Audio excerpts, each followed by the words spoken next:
নমস্কার দর্শক বন্ধু, আশা করি সবাই ভালো আছেন।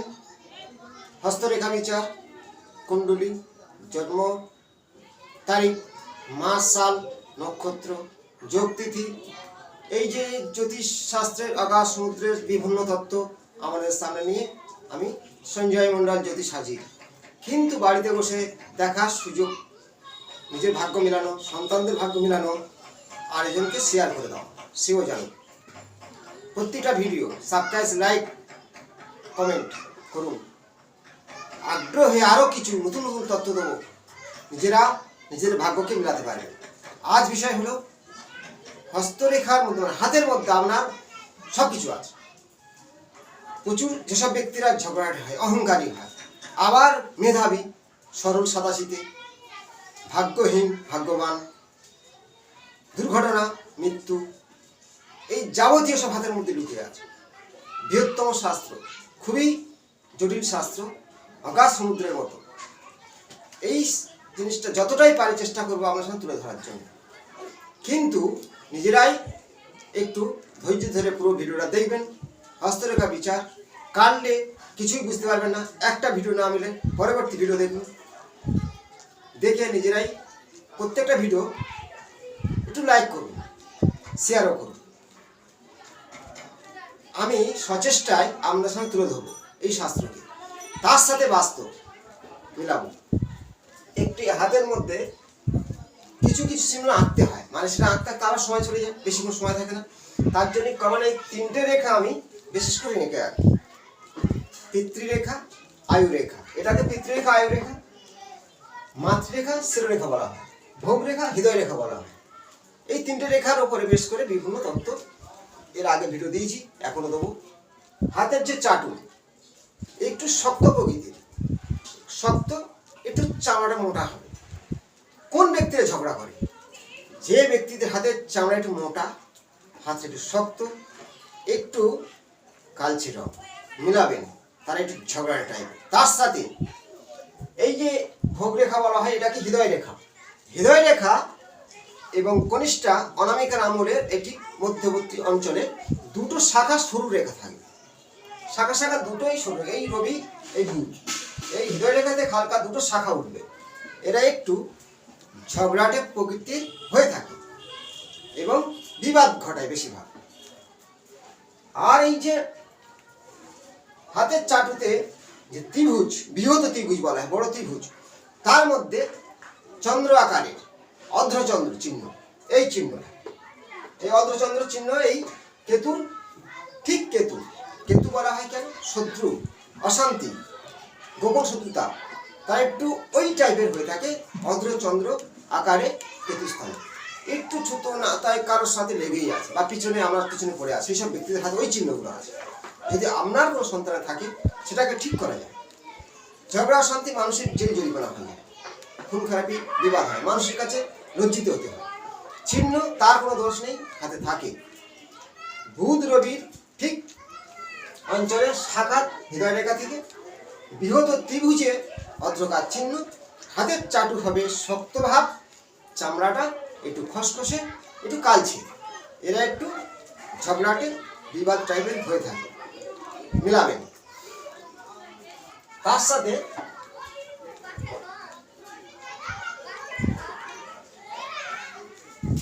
এই যে বৃহস্পতি স্থান, বৃহস্পতি স্থানে জাল চিহ্ন, এই জাল চিহ্ন বৃহস্পতি স্থানে, এই বৃহস্পতি স্থানে একটু জাল টাইপের, বৃহস্পতি স্থানটা একটু ডাবা খালা।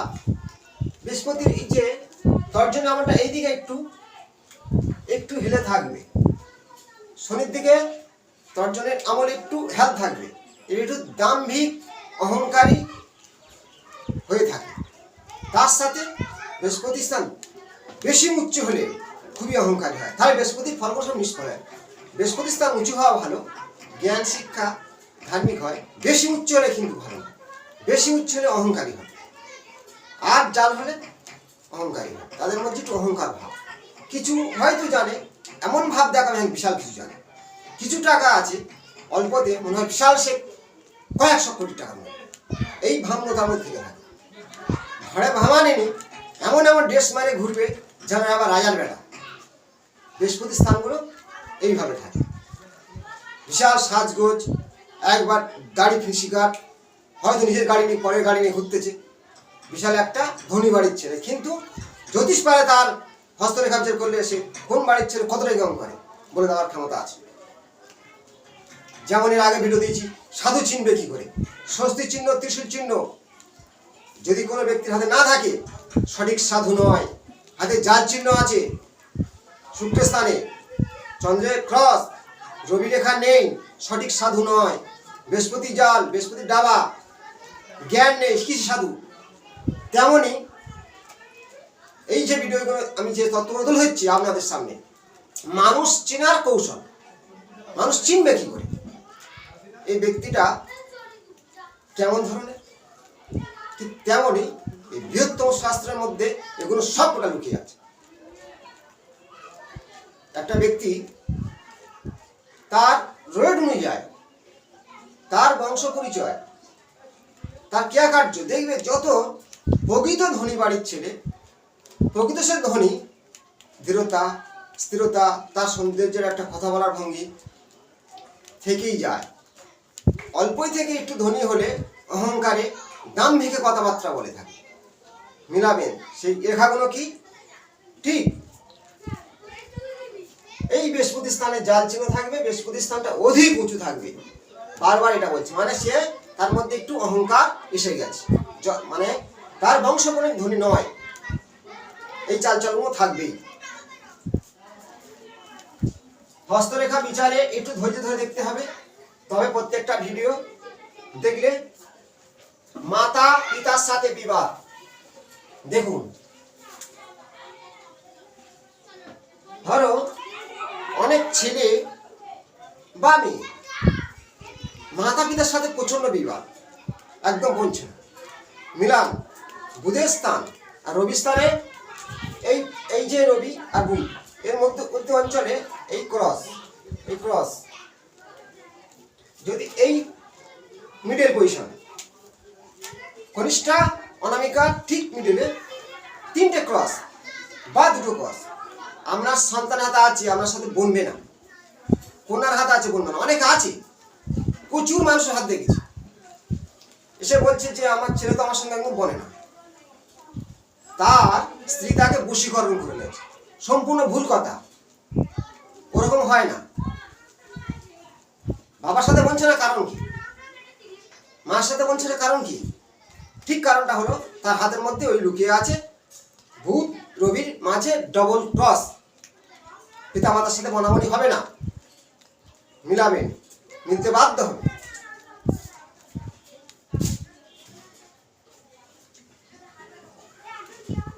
এবারে আমি কয়েকটা ভালো সুখবরের চিহ্ন দেখাবো। ওটা তো বিবাদ বলল, অশান্তি, ঝগড়াটে প্রথমে দেখিয়েছি, ঝগড়াটে বা বিবাদ ওই হয়ে থাকে। পিতা মাতার সঙ্গে বিবাদ দেখালাম, অহংকারের কথা বললাম, সেটা চিহ্নের মধ্যে দেখিয়ে দিলাম। এবার দেখো চন্দ্রের স্থান, এটা শুক্রের স্থান, এটা হলো চন্দ্রের স্থান, আর এটা হলো মঙ্গলের স্থান।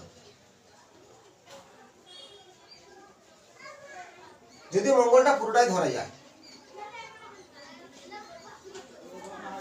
চন্দ্রের স্থান অধিক উঁচু, শুক্রের স্থান অধিক উঁচু থাকলে, আর বুধের স্থান অধিক উঁচু থাকলে সেই ব্যক্তিটা প্রচুর দাম্ভিকতা, এবং তার মধ্যে দয়া থাকে, দয়াবান, কিন্তু তার মধ্যে একটা দাম্ভিকতা থাকবেই। তাহলে শুক্রস্থান আবার দুরকম ক্যালকুলেশন করা যায়। দয়াবান মেন তার হচ্ছে কি শুক্র ভালো, তারপর দয়া থাকবে। শুক্রস্থান উৎসাহে তার মধ্যে অর্থ গাড়ি বাড়ি থাকে, চাপাভাবে একটা অহংকার থাকবে, দাম্ভিকতা থাকবে, কিন্তু দয়াবান তারা হয়। শুক্র ভালো, মানুষটা খুব সৌন্দর্য, চন্দ্র ভালো, মন ভালো, এটা বুঝতে হবে। মানে এই যে আঁকাচ্ছি, আমি বুঝিয়ে দেখাচ্ছি, এই শুক্রস্থানটা কিছু খাড়া রেখা আছে, এইভাবে শুক্রস্থান উঁচু আছে, শুক্রস্থানটা খুব, এই যে শুক্রস্থান উঁচু আছে। চন্দ্রস্থানে অশুভ কোনো চিহ্ন নেই। অশুভ চিহ্ন কি? তিল, জপ, ক্রস, তিল জব ক্রস থাকলে তারা একটু সমস্যা হয়। কিন্তু চন্দ্রটা উঁচু আছে, মন ভালো, তারা সবার প্রতি একটু দয়া করে বা সব কিছুতে মিটিয়ে নেওয়ার চেষ্টা করে। চন্দ্র ভালো, শুক্র ভালো, মঙ্গল তার সাথে উঁচু, এরা হচ্ছে একটু দয়াবান হয়ে থাকে। চন্দ্রস্থানটা ঠিক উঁচু হবে, শুক্রের স্থানটা উঁচু হবে, মঙ্গলের স্থানটাও উঁচু হবে, এটা দয়াবান হয়ে থাকে। এবং বুধের স্থানও সৌন্দর্য আছে। বুধের যে কনিষ্ঠ আঙুল এইখানটায়, এই বুধের মাউল, এখানে কোনো খারাপ চিহ্ন নেই।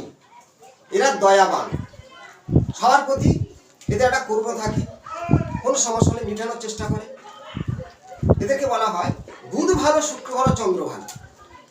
চন্দ্র হলো মন, শুক্র হলো তার সৌন্দর্য, ব্যক্তিরা সুন্দর, মনও সুন্দর।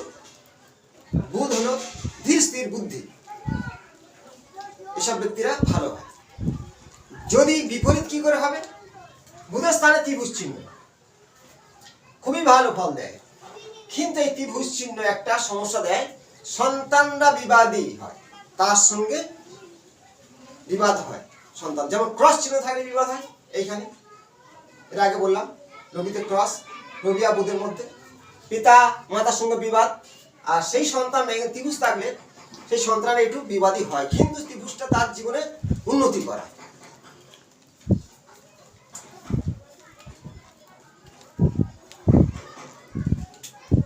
পরাক্রমী রেখা দেখাও। পরাক্রম কাকে বলে? এরা এইসব ব্যক্তিরা খুবই, সন্তানরা খুবই পরাক্রমশালী হয়। পরাক্রমশালী কি? খেলায় পারদর্শী, সে যে কোনো রাজনীতিতেও পারদর্শী, সর্বদিক থেকে সে সাহসিকতার সঙ্গে লড়াই করতে পারে, খুব সাহস, লড়াই করার ক্ষমতা রাখে। এই যে মঙ্গলের স্থানে যদি এখানে একটা পতাকা চিহ্ন থাকে, এই মঙ্গলের স্থান পতাকা চিহ্ন এইটা, সেই ব্যক্তিরা খুব সাহসী হয়। এবং এটা মঙ্গল, এটা রাহু, এই রাহু স্থানেও পতাকা চিহ্ন। এরা রাহু মঙ্গল শুভ বলা হয়। রাহু কিন্তু জাল, ক্রস, তিল, জব অশুভ দেয়। পতাকা চিহ্ন মঙ্গলের ক্ষেত্রে পতাকা চিহ্ন, মানে রাহু ভালো, মঙ্গল ভালো। এরা সাহসিকতার সঙ্গে লড়াই করতে পারে এবং যে কাজে যাবে পিছু পা হবে না। এরা ভালো র্যাঙ্কে পুলিশ অফিসার হতে পারে, খেলাধুলায় ভালো নাম কিনতে পারে এবং রাজনীতিতে উচ্চ র্যাঙ্কে যায়। রাহু তো উচ্চ র্যাঙ্কে তুলে দেয়, শুভ চিহ্ন। রাহু মঙ্গল সাহসিকতার পারদর্শী হয়ে থাকে। মানুষ অনেক সময় যদি জীবনে রিস্ক না হয়, তারা উন্নতি করতে পারে। অনেকে দেশ ছেড়ে বিদেশে যাচ্ছে অর্থ ইনকাম করার জন্য, তার সাহস আছে। অনেকে ঘরের থেকে ফাঁকে বেরোতে পারে না, মানে মায়ের কোঠরে ভিতরে ঢুকে থাকে। এই কথাটা আমি কেন বাজে বাজে বললাম, যে তারা সে ঘর থেকে বেরোচ্ছে না, মানে সে মায়ের আঁচলের মধ্যে লুকিয়ে আছে। সেসব ব্যক্তির উন্নতি করতে পারে না, তার মন দুর্বল। মন দুর্বল মানে ওখানটা চন্দ্র দুর্বল হলো, সাহস নেই, মঙ্গল খারাপ, লড়াই করার ক্ষমতা নেই, রাহু খারাপ। তার উন্নতি করবে কিভাবে করবে? সাহস থাকা চাই। বিদেশে গিয়ে ইনকাম করার মতো মঙ্গল, রাহু, রাহু বিদেশে ইনকাম দেয়। রাহুর ক্ষেত্রে এই যে পতাকা চিহ্ন, মঙ্গলে পতাকা চিহ্ন, তার সাথে রাহু উঁচু, এই রাহু স্থান, এই স্থানটা হচ্ছে কি রাহু, এই মাউন্টটা উঁচু আছে, ডাবা নয়। মঙ্গলের স্থানটা উঁচু, সৌন্দর্য সুগঠিত, এখানে ত্রিভুজ চিহ্ন। এই ব্যক্তিরা বিদেশে গিয়ে অর্থ ইনকাম করে থাকে এবং এদের সাহসিকতার সঙ্গে জীবনে লড়াই করে সেই ফ্যামিলিটাকে বাঁচিয়ে রাখে। কিন্তু আমার বাস্তব জীবনে দেখা অনেক ছেলে আছে 35 বছর বয়স, না পাচ্ছে বিয়ে করতে, না পাচ্ছে সে জীবনে সংসার দাঁড় করাতে, কারণ সে বাড়ি থেকে ফাঁকে বেরোতেই পারে না, সাহস কম। আর অনেক দেশ ছেড়ে বিদেশে ইনকাম করছে, বাইরের দেশ থেকে আমাদের দেশে ইনকাম করছে। তার সঙ্গে লড়াই করার ক্ষমতা কোন গ্রহ দেয়? মঙ্গল দেয়। ভূমিপুত্র, সৈনিক, যেসব ব্যক্তিরা মিলিটারি চাকরি করে তাদের তো বর্ডারে থাকতে হয়, দেশকে রক্ষা করছে, নিশ্চিন্তে সাধারণ মানুষ ঘুমাচ্ছে। তাদের কোন গ্রহ? মঙ্গল। খুব সাহসিকতা। মঙ্গল ড্যামেজ হলে তারা পারবে না, যুদ্ধক্ষেত্রে পরাজিত হবে, সাহসিকতা নেই তার।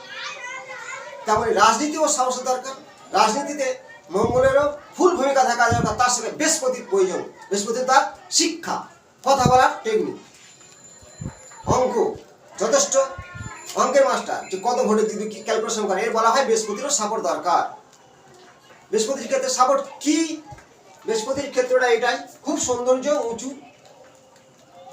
গোলাকার, ওইখানে চতুর্ভুজ চিহ্ন এইভাবে, বা পতাকা চিহ্ন। রাজনীতিতে ভালো উচ্চ র্যাঙ্কে যাবে, তার সাথে সাহস দেবে মঙ্গল। প্রয়োজন আছে বুধের, বুধের ক্ষেত্রে ডাবা হলে হবে না। এই বুধের মাউন্টে যথেষ্ট খুব সৌন্দর্য, চতুর্ভুজ রেখা থাকলে ভালো, চতুর্ভুজ, তার সাথে এখানে ত্রিভুজ থাকতে পারে, ত্রিভুজ, চতুর্ভুজ বা পতাকা চিহ্ন। বুধ উঁচু র্যাঙ্কে থাকবে, থাকলে সেই ব্যক্তিরা বুধ, বৃহস্পতি, মঙ্গল সাপোর্ট পাবে যথেষ্ট। আমি এই যে একটা ভিডিও সব বলতে পারবো তো, তার সাথে নাম্বার দেখাচ্ছি 1133 1133, প্রত্যেকটা নাম্বারের ভূমিকা আছে। 11 কে রবি, 3 কে বৃহস্পতি। যে কোনো ব্যক্তি ডেট অফ বার্থে আমার সন্তান আছে, ভবিষ্যতে সে সরকারি চাকরি যাবে মিলান, বা আপনি সরকারি চাকরি করেন, আপনার 1 থাকতেই হবে। 1133 এই দুটো নাম্বার হলো ডবল বৃহস্পতি, ডবল সূর্য, সরকারি চাকরি পাওয়ার ফুল চান্স। তার সাথে তো অবশ্যই প্রয়োজন আছে 5 থাকতে পারে একটা, কিন্তু এ দুটো থাকতে হবে। 1 ছাড়া 3 ছাড়া সরকারি চাকরির সমস্যা হবেই হবে। পরবর্তী অংশে আবার আমি আসবো। সবাই ভালো থাকবেন, শেয়ার করুন, লাইক করুন, প্রত্যেকটা লাইক করুন। নমস্কার।